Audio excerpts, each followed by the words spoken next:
Good evening.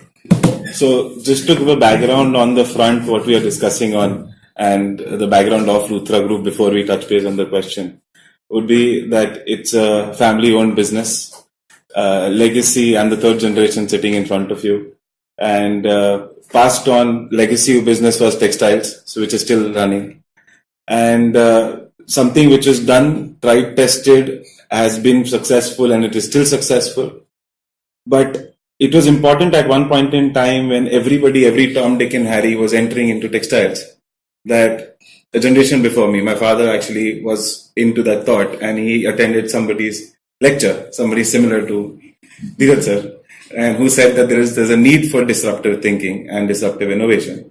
And so he just said that what is one thing which nobody touches as business in India?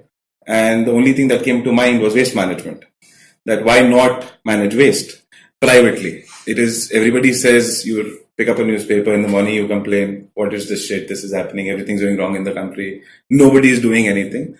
He said, why not take action? I will become the first private waste management company in the country. This I'm talking about in 99, when with the background that there is no waste management laws in the country, so you don't have any governance. You go down to ask for permission, they say, who gives you the permission? We don't have a pollution control board. So you better find somebody who can give you a permission. So either you'll have to create a board for you. So we went into that. So you basically had to start from scratch, where they spent 7 years of their time between 99 to 2005, only trying to create and establish one setup where the background is that we are creating laws. We are making sure the government knows how to track us, tune us down, and get us to work. We're a third world country, but we can do things better than what they are actually doing it in a first world country, because they need us to do their dirty work. Why not think beyond? So we added on to that fact. By then, when I came back, so suddenly the disruptive innovation was over, but nobody was still creating a product which was ready to sell. So we had tons of waste, or rather, I would say it was a nightmare. It looked dirty, messy, irritating when you look at it for the first time. That okay, is this what you're asking me to get into? But because I was where you were, so I was like, okay, is this really a job? Do you really do something with this waste? And the answer was that basically you can either burn it or put it inside the ground. That's the only two alternatives which are there, because the entire world does that. So we said, fine, no problem.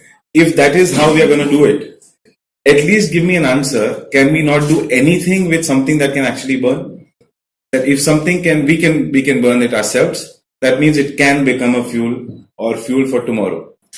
So between 2007 till now, that's what has been going on. The journey of converting each and every fragment of waste from one company to now 20 setups across the country, and a couple of them outside India.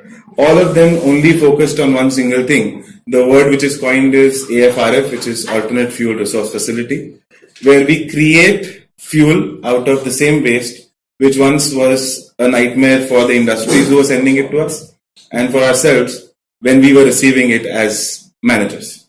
So now to come back to your particular question, it does come as a baggage, but it can be managed with, ultimately at the end of the day, when I sit down with the team or the team of people who have been doing it a certain way, like ma'am said, that they're an asset too, because they were the ones who helped me understand what a system would look like in the first place, because they could do it by hand.